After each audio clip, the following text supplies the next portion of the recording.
Sí, que hoy día vamos a estar con el micrófono porque a diferencia de las jornadas anteriores, vamos a estar grabando la sesión de hoy día y va a quedar disponible, al igual como están las otras disponibles en el sitio web de la universidad, así que para que igual ustedes sepan que este material es parte también de los registros del programa. Con eso le doy la bienvenida a Ricardo. Él es académico del Instituto de Ciencias Sociales. Él es doctor en Ciencias Sociales, Geografía Humana, Urbanismo y Desarrollo Internacional de la Universidad de Ámsterdam, en Países Bajos, y es sociólogo de la Universidad Central. Y como yo les mencionaba, es parte de los académicos del Instituto de Ciencias Sociales y también es parte del claustro del Magíster de Ciencias Ambientales y de la Tierra. Así que ustedes, algunos los deben conocer más, menos, como profesor, colaborador, profesor guía. Así que nada, bienvenido Ricardo y muchas gracias por compartir tu experiencia con nosotros hoy día. Gracias, Claudia. Un gusto saludar a todos, a todas. Un gusto de verdad estar acá. Bueno, no es mi primera vez en actividades del Magíster y creo que el Magíster está bien potente, como que siempre hablo bien de él porque creo que los estudiantes, o al menos como mi experiencia con ustedes como estudiantes, siempre ha sido positiva en ese curso. ¿Cómo se llama el curso de presiones, ese tópico y presiones antrópicas? Ya, ese es como que Tania desde ya el primer año que me está invitando a participar y he visto, digamos, como harta participación, harto interés, entonces de verdad que es un gusto ya estar como participando en esta instancia más formal de seminario. La charla o lo que les voy a hablar tiene por título Territorio y Desastres, reflexiones desde los márgenes. Tal vez va a ser un poco duro en términos de ciencia social, pero como que me interesa hablar harto sobre esto que entendemos y que vemos constantemente, que es lo que llamamos desastres, ¿ya? Bueno, mi nombre es Ricardo Fuentealba, soy profesor asistente en el Instituto de Ciencias Sociales. Y en particular, en esta instancia me gustaría hablar de márgenes y de diferentes tipos de márgenes, y voy a hablar particularmente de tres, ¿ya? Voy a hablar sobre márgenes de entendimiento, de maneras de aproximarnos a este fenómeno que entendemos como los desastres. Segundo, ciertos márgenes de la producción de conocimiento, es decir, desde dónde y cuál es la manera en la cual estamos construyendo ese conocimiento. Y tercero, una cuestión un poquito más específica o como con una concreción empírica mayor, que es márgenes de la creación del riesgo de desastre, ¿ya? Voy a partir con lo primero, obviamente, voy a hablar así como cada uno de estos temas está, digamos, cruzado por una pregunta, ¿ya? Entonces lo que me interesa hablar en primera instancia es territorios y márgenes, digamos, primera parte. ¿Cómo entendemos la ocurrencia de desastres asociados a amenazas naturales? ¿Ya? Y cómo cambia la manera en la cual entendemos estos fenómenos, ¿ya? Lo primero, una cuestión más o menos obvia, fotos, fotos, fotos, cuestiones que vemos constantemente en las noticias, constantemente en atlas, digamos, en ciertos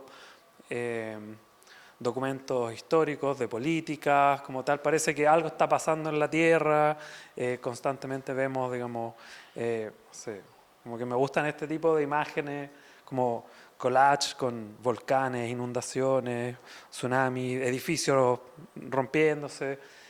Aquí una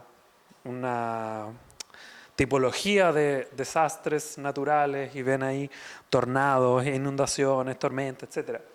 Arriba a la derecha una nota, creo que de Brookings Institute, que es una nota respecto de cómo el 2011, tal parece que fue un año en que los desastres naturales, dice ahí, empezaron a afectar a los ricos, no solamente a los pobres, ¿ya? Y acá una típica imagen un poquito más bíblica, tal vez como generada por inteligencia artificial, así como fin del mundo, etc., ¿ya? Otra bajada, A la izquierda una nota del BID, del Banco Interamericano de Desarrollo, donde se preguntan cuál es la clave para minimizar el impacto de los desastres naturales, en una palabra, prevención. ¿Ya? Y a la derecha una nota de Oxfam, que también es una ONG internacional, dice 5 desastres naturales que reclaman medidas contra el cambio climático. ¿Ya? Tal parece que estamos acá viviendo esta época de desastres naturales y toda la cuestión, así como que no hay manera de cambiar lo que estamos, pero corría el año 1976 cuando 3 académicos publicaron este paper en Nature. Se llama Taking the Naturalness Out of Natural Disasters, de Phil O'Keefe, Ken Westgate y Ben Wisner. ¿Ya? Y este paper, este artículo, tal parece que, digamos, lo dice en el título, hay que sacar del concepto mismo de desastre natural el concepto de naturaleza. Tal parece que cuando los vemos de cerca, cuando los empezamos a analizar caso a caso y qué es lo que está ocurriendo en la sociedad, tal parece que no tiene que ver con la naturaleza, y por eso es como que fui enfático en decir como los tipos de desastres naturales, tormentas, terremotos, inundaciones, etc. ¿Ya? Tal parece que hay que extirpar la palabra naturaleza al entendimiento de este tipo de fenómenos. ¿Ya? Entonces, del año 1976, o sea, tiene harto tiempo dentro del campo de estudio de los estudios de desastre. Y este campo interdisciplinario de estudios de desastre, que podemos compartir mucho respecto de los conceptos, de los diferentes hitos, de los momentos, de los papers importantes, y así como mencioné el de 1976, ahí abajo está la portada del libro At Risk, que es coeditado por Ben Wisner y otros colegas, Ben Wisner el mismo de 1976, donde generan esta formulación, que es una cuestión que pueden ver en muchas partes porque es como bastante atractiva y fácil de entender respecto de por qué efectivamente los desastres no son naturales. Y tienen esta fórmula, ¿ya? El riesgo de desastres es, digamos, la conjunción de, por un lado, ciertas condiciones que predisponen a que algunos grupos sociales sean mayormente impactados por algo, y ese algo, que sería la A, que sería la amenaza. ¿Ya? La amenaza, es decir, el rol de la naturaleza es solamente un gatillante, es solamente una condicionante para que generen algún tipo de impactos negativos. En el paper de 1976, podemos estar o no de acuerdo con esto, dicen los autores: sin gente, sin sociedad, no hay desastres. Son solamente fenómenos naturales. Obviamente todo esto es antes de todo lo que sabemos respecto del cambio climático, y podemos conversar sobre eso en términos más detallados, pero eso es el conocimiento que tenían hasta ese momento. ¿Ya? Los estudios interdisciplinarios de desastre actualmente han venido, por ejemplo, tal vez a cuestionar la naturaleza como algo que está afuera de nosotros. Tal vez entender más bien la naturaleza como algo que está incorporado en nuestro quehacer diario, y por tanto como que tal parece que hacer esta distinción entre lo que es humano y lo que es más que humano también es una distinción un poco arbitraria. Pero bueno, eso es como parte de discusiones un poquito más actuales. Lo que me interesa acá, como parte del cómo desde el margen, como desde algunas disciplinas, se empiezan a tomar el discurso y a cambiar, digamos, el paradigma de la manera en la cual entendemos los desastres, es cuáles son las especificidades de esto, como qué implica que los desastres no sean naturales. ¿Ya?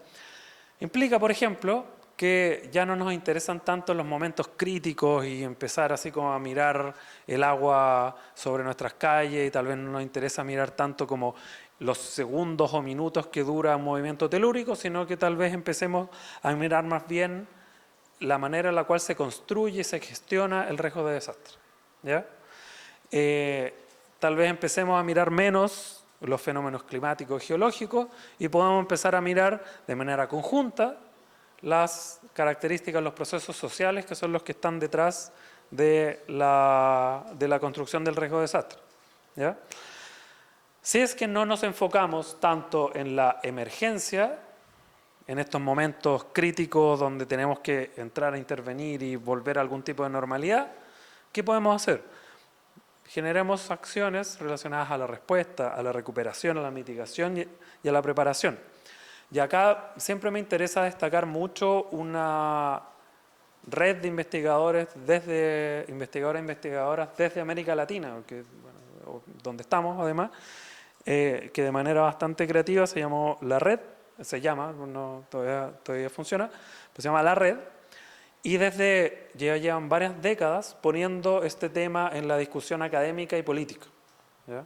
La Red es un espacio, digamos, de colaboración entre diferentes investigadores e investigadoras,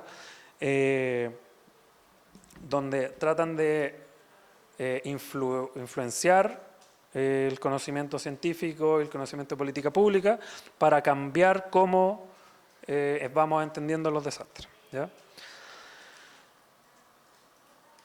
Y este es probablemente el marco conceptual más famoso dentro de los estudios de desastre, que es un detalle un poquito más específico, si le hacemos, digamos, como una lupa hacia la fórmula o el dispositivo de memoria que les mostré antes, que es el que está ahí al medio, de R igual A por V.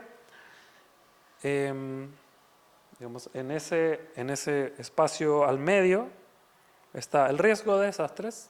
Hacia la derecha están las amenazas, como verán, tiene ahí terremotos, los vientos fuertes, inundaciones, etc. Y hacia la izquierda lo que hacen es desempacar, describir con mayor detalle la vulnerabilidad. Porque tal parece que la explicación de estos eventos que nosotros entendemos como desastres o mal llamados desastres naturales no está desde digamos, hacia su derecha, sino que hacia su izquierda. Esa es la vulnerabilidad social, que es la manera en la cual se explica la ocurrencia de desastres. Y si es que, digamos, vamos hacia la izquierda, vamos a ir viendo, digamos, vamos a ir desentrañando las causas de estos fenómenos y vamos a ver en qué medida, en efecto, como que están sumamente centrados y como que son causas, digamos, muy profundas dentro de la sociedad. Porque tienen que ver con ideologías, tienen que ver con maneras de entender el mundo, tiene que ver con estructuras sociales, tiene que ver con colonización, tiene que ver con la manera en la cual funciona el capitalismo, tiene que ver con procesos súper de largo aliento y que en este mundo globalizado están muy interconectados. Tratar de aproximarnos a los desastres desde esta perspectiva, obviamente que nos da, digamos, un modelo de causas mucho más complejo, mucho más así como denso, pero tal parece que si queremos evitar las imágenes que mostré al principio, como que esa sería, digamos, una lógica. ¿Y por qué estoy hablando de márgenes y desastres y cómo entender esto y por qué creo que es importante? Porque, y aquí mostré recién arriba a la derecha y lo he mostrado antes, como esa campaña de Disasters are not natural. Esto ha llegado a este nivel. Digamos, la Oficina de las Naciones Unidas para la Reducción del Riesgo de Desastre abraza la campaña de No Natural Disasters de manera bastante explícita. De hecho, acá es la digamos, representante oficial de la Oficina de Reducción del Riesgo de Desastre y nos dice que las amenazas se convierten en desastre por la acción humana. La amenaza en sí misma no es la que está explicando, la que está generando la ocurrencia de un desastre. Y tienen obviamente esta idea que va desde los márgenes del conocimiento científico en 1976 hasta, digamos, políticas públicas. Y estamos todos de acuerdo en lo que dice ahí, que los desastres naturales realmente no existen. Segundo punto. Otra manera de entender la relación que hay entre desastre, territorio y márgenes. Cuando ocurren los desastres, ¿a quién afectan y cómo lo sabemos? ¿Ya? ¿Y quién es efectivamente el que está estudiando este tipo de fenómenos? ¿Ya? Acá me repito algunas preguntas, o sea, algunas fotos, perdón, que, bueno, yo les decía antes, como la foto un poco bíblica, la foto, digamos, con hartos desastres e impactos negativos, pero francamente, como que no nos dicen dónde están ocurriendo, de dónde son esas fotos, en qué lugar está inspirada esa foto, que yo decía que era de IA. Tal parece que falta un poquito de información acá. Entonces, algunos datos y cosas así como para tener una idea.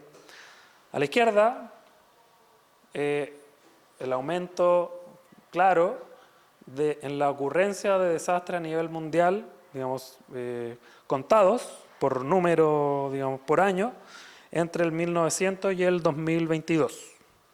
Así como que se ve, obviamente algunos años son peores que otros, pero está en aumento y tal parece que es una relación más o menos clara, porque entre desastre y población, digamos, el crecimiento de la población también está asociado, no es causa del aumento de la ocurrencia de los desastres, pero está más o menos relacionado. Y abajo a la derecha también otro mapa donde muestra dónde se concentran, dónde ocurren los diferentes desastres. ¿Ya? En Estados Unidos, por ejemplo, hay más de 1000 desastres contados. En China, cerca de 1000, Indonesia 600, Filipinas y todo eso. ¿Ya?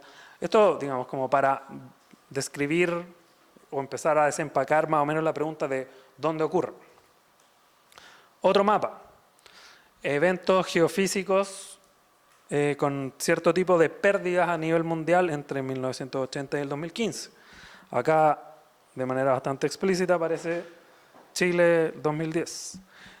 Aparece también el terremoto y tsunami del 2004, aparece el terremoto de Haití el 2010, que me imagino que en geociencia debe ser más o menos interesante la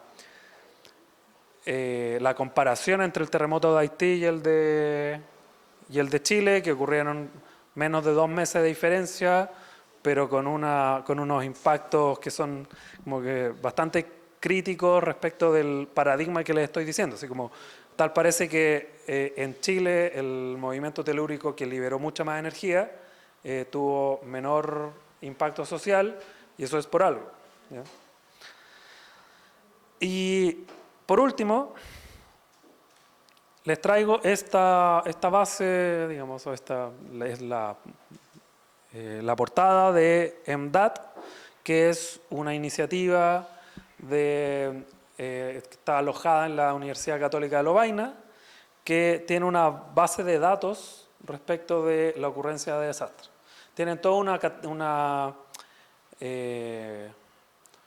un montón de indicadores, tiene, digamos, una descripción de cuándo un desastre es un desastre, cuándo se cuenta, etcétera, y una base de datos que está libre para usar. Creo que es súper interesante para mirar algunas tendencias, para ver, digamos, la manera en la cual, dónde ocurren, cuánta gente muere, cuánta gente, digamos, es afectada, cuáles son, digamos, los números oficiales de afectación, etcétera. ¿Ya?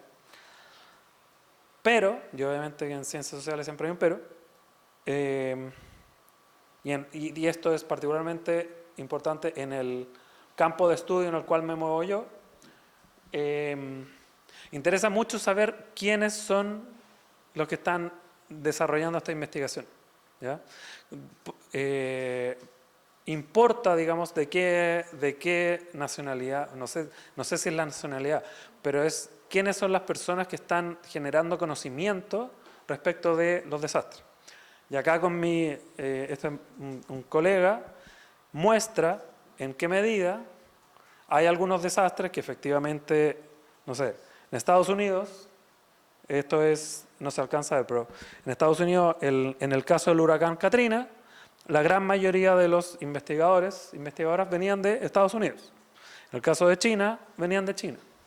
En el caso de Haití, la gran mayoría de investigadores e investigadoras vienen de países de la OECD. Ese es el número o la proporción de investigadores e investigadoras de Haití que estudiaban su propio desastre.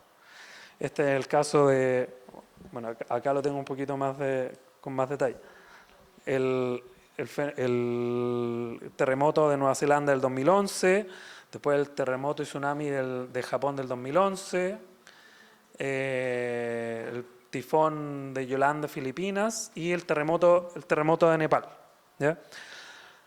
Lo que está dando cuenta este colega es que en varios países, o sea, en varios eventos, en varios desastres, tal parece que quien está realizando la investigación es gente que viene de otros lugares, que va, investiga, entiende, trata de analizar qué es lo que ocurrió y se va.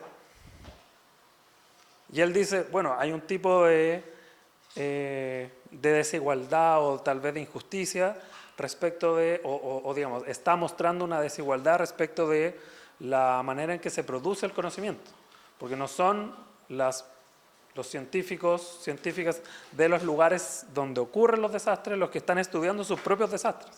¿Ya? Entonces, a partir de esto, digamos, hay toda una discusión respecto de, digamos, no es necesariamente estar en contra de que vengan, digamos, investigadores del norte global a investigar nuestros desastres, pero sí que ojalá haya algún tipo de trabajo colaborativo para dejar algo en estos lugares. ¿Ya? Porque tal parece que si no es como un tipo de extractivismo bastante brutal. Y hablando de márgenes, la pregunta es más o menos obvia, ¿quién está generando o cómo ha cambiado digamos, la producción de conocimiento sobre desastres en Chile? Hablando de márgenes por la posición que tiene nuestro país en los mapas más tradicionales. Y en Chile, bastante obvio, en los últimos 15 años se ha producido, digamos, como en algunos momentos más, en otros momentos menos, pero un aumento sostenido de la investigación en ciencias sociales, para qué decir de ciencias naturales o de ingeniería, sobre los desastres, sobre lo que vamos a entender como desastres. ¿Ya? Y todo esto ligado a una cuestión que ya mencioné, a un fenómeno que ya mencioné, que es el terremoto del 2010. ¿Quiénes están liderando esto? Hay varias iniciativas y estamos intentando pensar o reflexionar lo que podemos hacer desde acá, desde la UH, pero creo que hay un par de redes o centros de investigación que sin duda están como liderando esto, sobre todo desde la perspectiva de la investigación colaborativa. Son CITRID y CIGIDEN. ¿Ya? CITRID desde la Universidad de Chile y CIGIDEN, que es un consorcio de universidades con financiamiento de ANID. ¿Ya? ¿Y cómo sé que gran parte de estos papers están ligados al terremoto y el tsunami del 2010? Bueno, porque cuando uno empieza a mapear, digamos, qué es lo que se estudia, la gran mayoría son sobre terremoto y tsunami. Porque terremoto y tsunami del 2010 para nosotros fue una cuestión bastante crítica respecto de nuestro desconocimiento sobre algunos desastres, sobre todo en los tsunamis. ¿Ya? Tercera relación entre territorios y márgenes. ¿Ya? Y esto es como, tal vez intentando, dentro de esto, sobre todo como hacia los periodos finales, hacia los años finales, cuál es mi propia como contribución a estas flechitas. Les quiero hablar sobre algunos de las investigaciones que he podido realizar, principalmente en un área marginal en la ciudad de Santiago, para responder a la pregunta cómo se producen y cómo se reproducen los desastres en el día a día. ¿Ya? Y aquí el caso, como les digo, el caso de estudio va a estar centrado en la quebrada de Macul.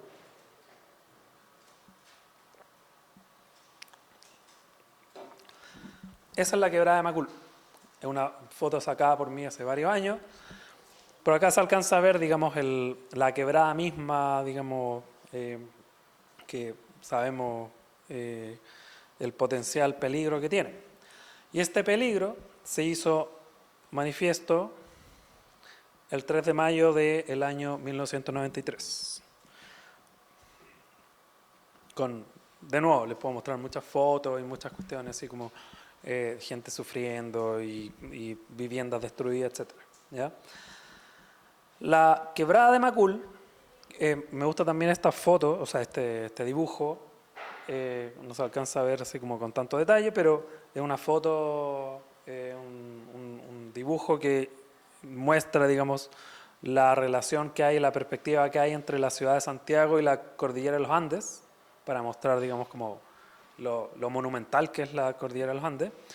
Pero el punto es que, dadas las características geomorfológicas que tiene la quebrada de Macul, es sin duda una de las fuentes importantes de amenazas naturales para Santiago, ¿ya? Y esto está asociado principalmente a ciertos eventos climatológicos, porque tiene que haber, digamos, ciertas condiciones críticas que están súper estudiadas. O sea, como, esto es investigación que viene desde los 80, que es cuando hay lluvias fuertes y cuando hay temperaturas altas, eso hace que los canales se llenen y los flujos bajen de la precordillera, etc. Y eso, digamos, trae deslizamiento y remoción en masa, inundación, etc. ¿Qué pasa cuando ese fenómeno se cruza con un espacio desigual, un espacio socioeconómicamente desigual? Las imágenes que les mostré antes, ¿ya? Y aquí esto es solamente para mostrarles dentro de la ciudad de Santiago, donde se ubican los sectores socioeconómicos más privilegiados, los menos privilegiados, y donde está la comuna de La Florida, que está en el sur oriente de Santiago, y la quebrada de Macul en particular está en la zona precordillerana de la zona más afectada, donde está la quebrada de Macul. La zona más afectada por el aluvión del 93 es en la precordillera de La Florida. Paréntesis metodológico, mi manera de estudiar esto es siempre recabando, digamos, información a través de entrevistas, documentos secundarios, observación participante, entender de qué manera las comunidades dan cuenta de ese tipo de fenómenos, qué es lo que les pasó, qué es lo que están haciendo ahora, cómo ven, digamos, el futuro de la precordillera, etc.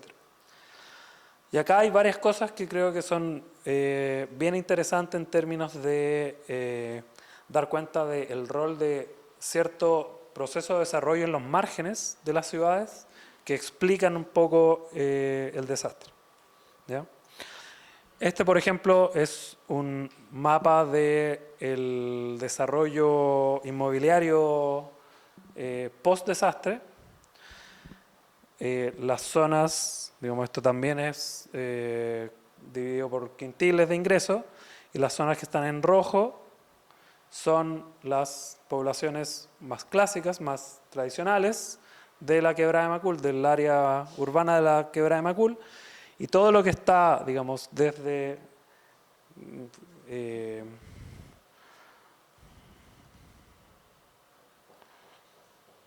alcanza a ver? Sí. Desde esta calle, que es el canal Las Perdices, hacia arriba, son condominios construidos desde el 97 en adelante, desde el año 2000 en adelante sobre todo, que buscan atraer a población, digamos, que no vivía ahí históricamente, pero que se ha venido a asentar en esa zona sin, digamos, tener algún tipo de conocimiento respecto de lo que pasó en el 93, etc. Y la gente, digamos, que vivió el aluvión, dice, por ejemplo, que esto no es un problema de que pasó un 3 de mayo y ya el año se acabó. La gente se empobrece, la gente pierde expectativas, las familias se disuelven, los matrimonios se separan, hay gente que muere de pena al año, a los 2 años, a los 3 años. ¿Ya? ¿Por qué, digamos, digo que esta es una zona como crítica y toda la cuestión? Estos son otras inundaciones que ocurrieron en este caso el año 2005, que, sorpresa, sorpresa, afectaron a los condominios que les estaba mencionando hace un momento.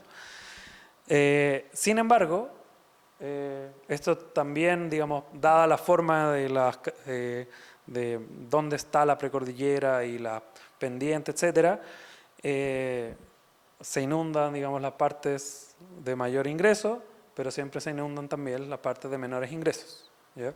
Los impactos, digamos,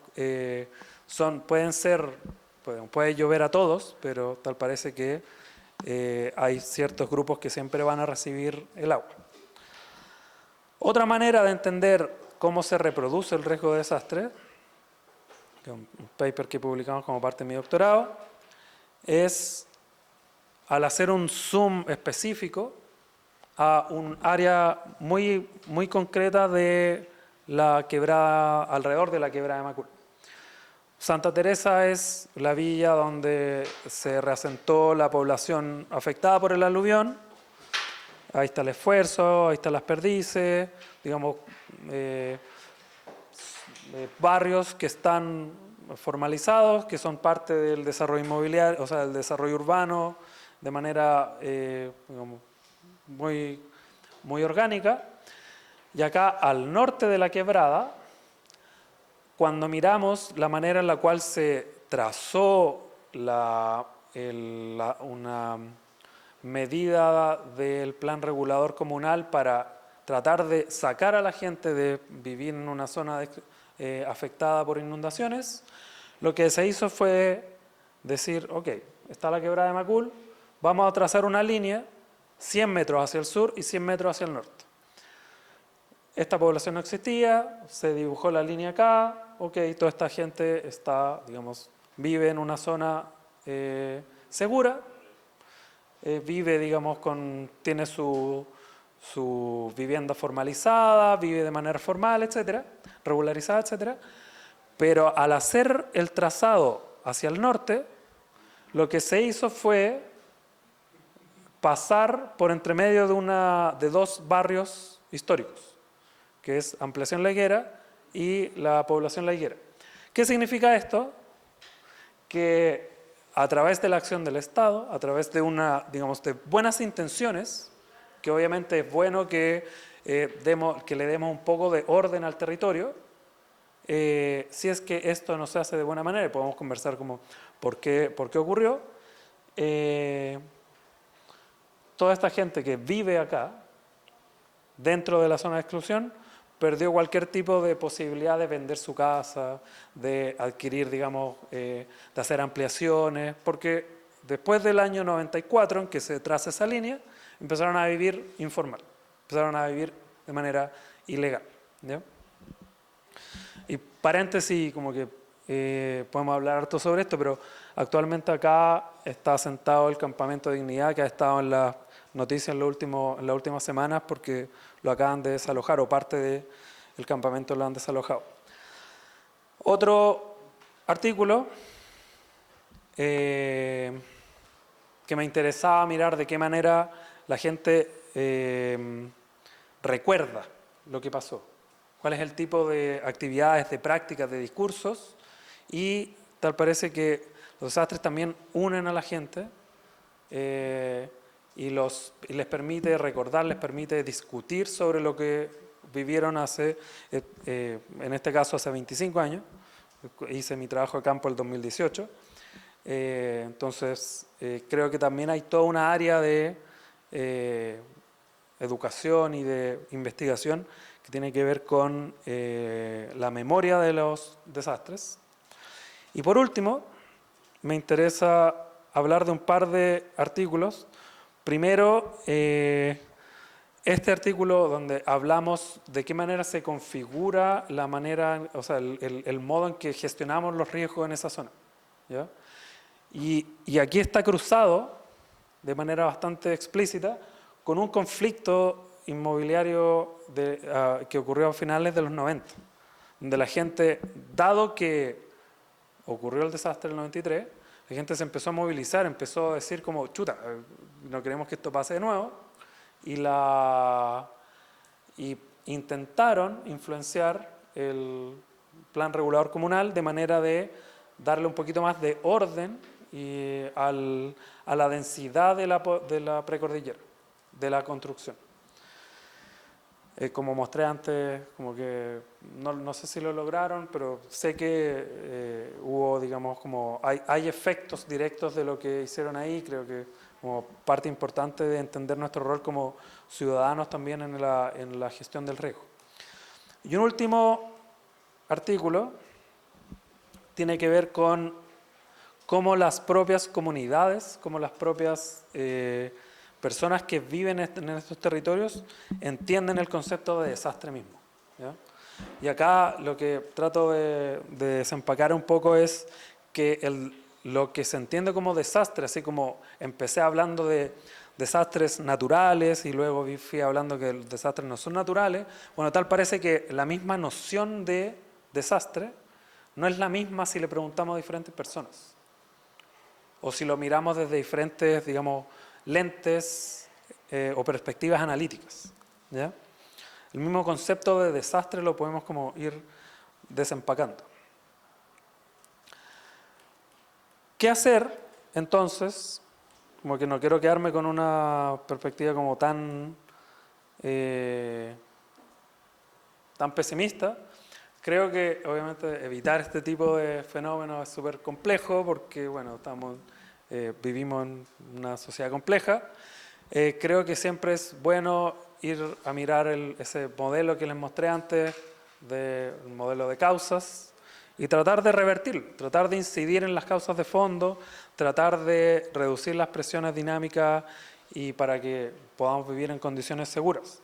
Creo que el conocimiento de gestión del riesgo de desastre en Chile es bastante importante como para que demos el paso adelante, y aquí también nos cruzamos con... hablé mucho sobre ciudad, sobre territorio marginal en Santiago. Podemos hablar sobre el territorio de acá de O'Higgins, del Valle de Cachapoal y lo que ocurrió el 2023, por ejemplo, ¿ya? Está muy ligado siempre a la manera en la cual ordenamos el territorio y si es que hay algún tipo de orden o no, ¿ya? Para finalizar,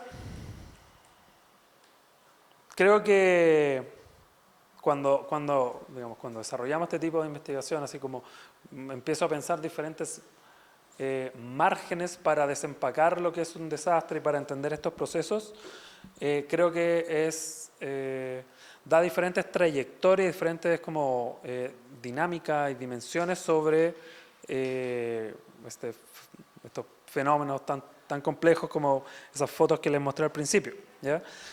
Los estudios de desastres son bien ricos en términos de la disciplina y los conocimientos que se generan. Entonces siempre hay, desde un principio, mucha relación entre ciencias naturales y ciencias sociales, pero además de eso creo que hay un espacio bastante importante en el trabajo con personas y con comunidades y con grupos fuera de la academia, fuera de la investigación, o no necesariamente donde vayamos a solucionar los problemas, sino que para co-construir las soluciones. Y también, digamos, como parte de mi agenda de investigación, estoy desarrollando, digamos, harto trabajo que tiene que ver tanto con comunidades como con organismos del Estado. Creo que como es un espacio, es un área bastante rica en términos de trabajo interdisciplinario y de impacto de la ciencia. Entonces, eso sería mi presentación y muchas gracias por la...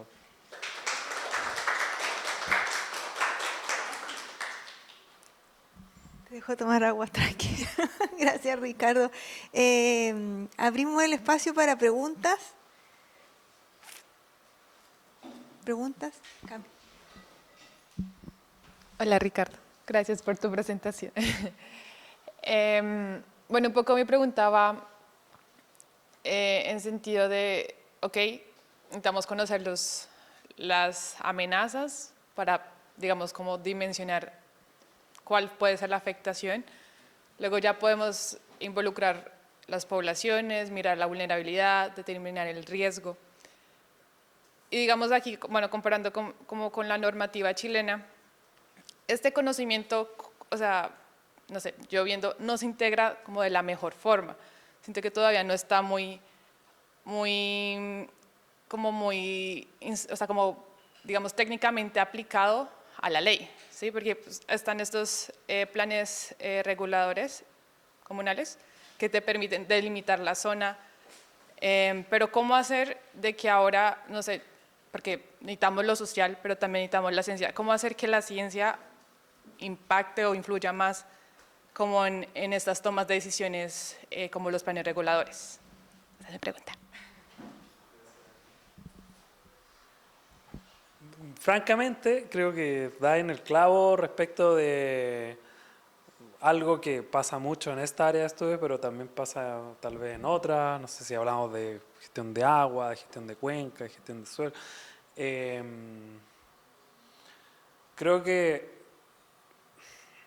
la ley que crea el SENAPRED, el Servicio Nacional de Prevención ante Desastres, es bastante útil en avanzar en la creación de una serie de herramientas e instrumentos que son, digamos, fundamentales para gestionar el riesgo. Entonces, están, no sé, los mapas de amenaza, están los planes de emergencia, planes de reducción del riesgo de desastre, pero van por una vía y, no sé, tú mencionaste el plan regulador comunal, yo también.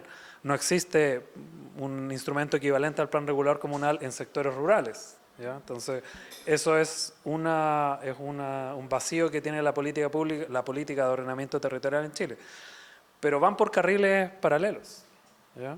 Entonces, creo que eso es definición, o sea, problemas súper profundos respecto de la administración pública, la institucionalidad pública en Chile, ¿ya? ¿Qué podemos hacer? Yo creo que buscar, digamos, construir esos puentes siempre es bueno. Intentar potenciar el conocimiento en las propias municipalidades, digamos, entendiendo como un espacio más o menos lógico de impacto para que estos planes tengan un poquito más de no sé, como de eficacia en el evento en que ocurra una cosa así. Co-construir las, digamos, estos planes, estas herramientas, ¿cachai? Como que yo tiendo a pensar, y es interesante una manera en la cual fraseaste la pregunta, porque dijiste, hay que describir las amenazas y después bajarlas. En una de esas, bueno, por un lado, hay amenazas que no conocemos y que no sabemos, digamos, como en el contexto de cambio climático, la posible afectación que puedan tener. Y por otro, hay amenazas que no las conocemos, no las reconocemos, pero tal vez las comunidades locales sí. Entonces, la propia construcción del conocimiento yo creo que es como que no es tan simple de nosotros academia, hacia afuera. Entonces, como que hay un borrador de respuesta ahí en mi comentario. Gracias. ¿Otra pregunta? Camila.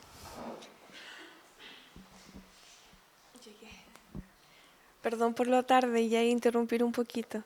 Yo soy de otra área ambiental, yo soy veterinaria y tenía la duda de ya si todo este tema que hablamos es del cambio climático, es de cómo van las partes ambientales, cómo generando desastres, también se han visto otros desastres que no son como, sí son antrópicos, como el tema del animales asilvestrados, por ejemplo.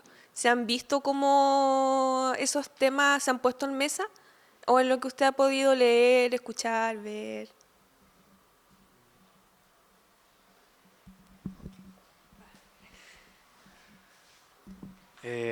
Gracias. Yo creo que, a ver, parte de las cosas que, claro, mi respuesta así como corta es no, pero mi respuesta, tal vez un poquito mediana, es que entender o caracterizar algo como un desastre no es tan simple en el sentido de que es como decir, esto es una crisis. ¿Cachai? Como que quien define que algo es una crisis, quien define algo como un desastre, eh, tiene cierta capacidad de intervenir en lo que está haciendo. ¿Cachai? Entonces, obviamente hablé mucho sobre desastres relacionados a amenazas naturales, y yo dije que la amenaza en sí misma era un gatillante de un proceso un poquito más complejo con todo, con un montón de dinámica y características sociales detrás. Y yo creo que se puede hacer lo mismo con respecto a lo que estás diciendo tú. O sea, eh, pienso, ponte tú en el sur con los... ¿En qué estás pensando? Como,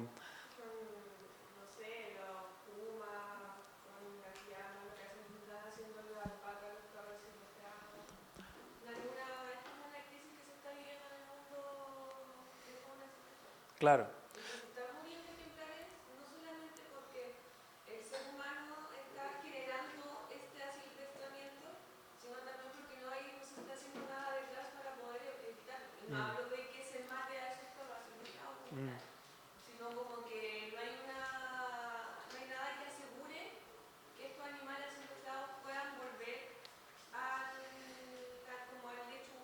claro. Claro, o sea, obviamente que es un problema, digamos, súper complejo, y que se requiere algún tipo de intervención, pero por eso digo, no sé si yo la llamaría per se desastre. Sin duda puede, digamos, impactar a fauna nativa. Estaba pensando en el sur, donde tú en los castores, que también son como especie invasora introducida y que tienen un montón de efectos negativos en el ecosistema. Eh,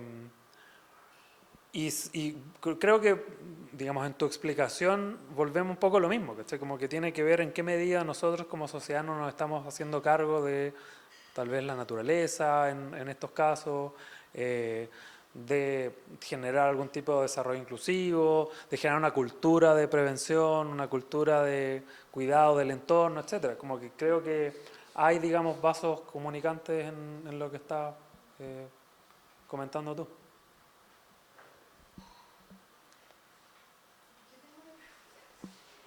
¿Alguien más tiene una pregunta?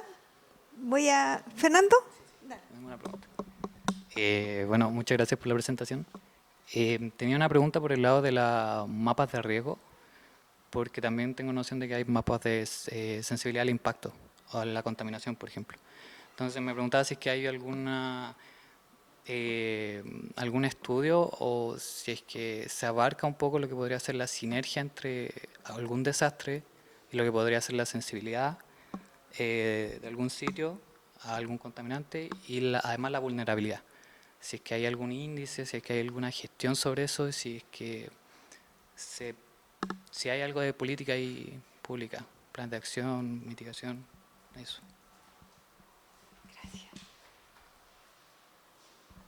Voy a ser el peor, pero, o sea, sí, además que hay, de hecho, el concepto de vulnerabilidad en particular tiene harto trabajo metodológico detrás. Entonces hay muchos intentos, hay mucha gente que está tratando de medir la vulnerabilidad dado ciertos procesos, que es lo que yo hablé acá, ¿cachai? Como procesos sociales como complejos, etcétera. Cruzado con presencia de amenaza, y como ahí tratar de hacer, digamos, el enlace con afectación. Estoy pensando particularmente un libro de Jorn Birkman que se llama Measuring Vulnerability, que tiene, digamos, cada uno de los capítulos como una aproximación hacia entender, digamos, o tratar de cuantificar vulnerabilidad, que hay, digamos, diferentes maneras de cruzarlo con la amenaza, con la presencia de amenaza. Y en Chile yo he leído algunos papers de gente de Sigiden que hace esto, como que agarran, digamos, el mapa de todo Chile y lo cruzan con vulnerabilidad, o hacen, digamos, como índices compuestos de vulnerabilidad y resiliencia, cómo eso se cruza con amenazas naturales, ¿cachai? Entonces, tal vez eso se vincula un poco con la pregunta de Camila, en el sentido de, no sé si la información está ahí y hay que usarla, porque obviamente hay que construirla, pero hay esfuerzos y hay, digamos, como maneras de aproximarse a esto. Gracias. Otro recurso es el ArcClim. No sé si lo conocen. Está súper bueno, sí, para temas de riesgo. Está bien. Voy a aprovechar el espacio para yo hacer una pregunta. Dado el contexto, como tú nos estás dando un seminario en el contexto del programa de Magíster, donde aquí tenemos futuras y futuros profesionales que se van a desenvolver en el área de las ciencias ambientales o ciencias de la tierra en contextos profesionales, o también tenemos investigadoras e investigadores que van a seguir su carrera académica ya para un programa de doctorado donde quizás su investigación también puede impactar los territorios. Quería aprovechar que tú estás aquí con nosotros hoy día para que, desde tu experiencia como académico, como investigador, que lleva ese conocimiento científico al territorio. Yo he visto que, por ejemplo, ustedes con Laura trabajan con Senapred, han estado en reuniones con Senapred, seguramente has tenido reuniones o trabajos de campo, como tú nos mencionabas, con la comunidad. Entonces, basado en tu experiencia, ¿cómo en la práctica, el uno al uno? Porque la pregunta de Camila en un fondo era más bien de gobernanza, políticas públicas, toma de decisión en función o con conocimientos, con datos que nosotros podamos generar en la academia.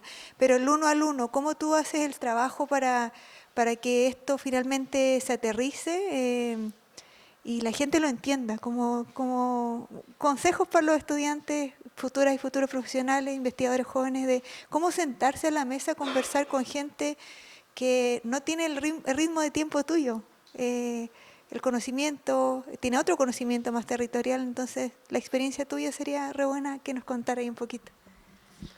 Gracias, Claudia. Es una buena pregunta. Yo creo que, claro, como que yo he tenido la suerte de trabajar en muchos espacios académicos, no académicos, académicos con diferentes tipos de disciplinas, en espacios interdisciplinarios donde tratamos de buscar alguna apuesta en común. Y creo que el desafío en general es similar, en el sentido de que se requiere esfuerzo por parte de todas las partes y muchas veces de tiempo. Yo resiento un poco a veces como la manera de ver a la ciencia como si estuviese como en una torre de marfil que llega a las comunidades y les dice cómo son las cosas. O sea, como que la resiento un poco porque creo que se hace en gran medida como para cumplir algunos indicadores universitarios, y es como que no es realmente un tipo de trabajo que genere impactos, que genere cambios, que es lo que a uno le gustaría, o al menos lo que se dice que se está haciendo. Entonces creo que el esfuerzo de buscar puntos de acuerdo, de puntos en común, el tiempo de dedicación de construir ese conocimiento son fundamentales para que esto como que tenga efectos, digamos, tenga los impactos que uno busca. Y lo pienso en particular, no sé, como en el contexto de trabajo interdisciplinario, porque muchas veces con mis propios colegas del Instituto de Ciencias de la Ingeniería nos detenemos a ver de qué manera estamos entendiendo los conceptos, así como qué es vulnerabilidad, qué es amenaza. Yo siempre hablo de amenaza, pero a veces se habla de peligro y si es como amenaza o peligro es lo mismo, ¿no? Pero, porque claro, hay que buscar como ese lenguaje, hay que construir ese lenguaje común.